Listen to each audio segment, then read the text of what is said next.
Hi guys, ako si Joven, tamad na may OJ ticket. Tara, samahan niyo ako. Day 15 guys. At ito, maulan na araw ngayong gabi. Kaya ito guys, maaga akong papasok ngayon sapagkat meron kaming klase ngayong hapon. Tara, samahan niyo ako. Ito pala guys, pagdating ko sa church is napaaga-aga ako kasi maaga yung dismissal namin ngayon sa klase. At ito, ako ngayon ang nauna sa prayer namin. Palagi yung time namin ng personal prayer part sa aming prayer. So, ayun guys, nagsaglit muna ako mag-video. At ang lead pala ngayon guys ng devotion namin ay si Pastor.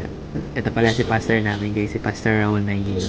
Isa sa mga nag-guide sa amin para to develop our lives to make it better in accordance with the Lord.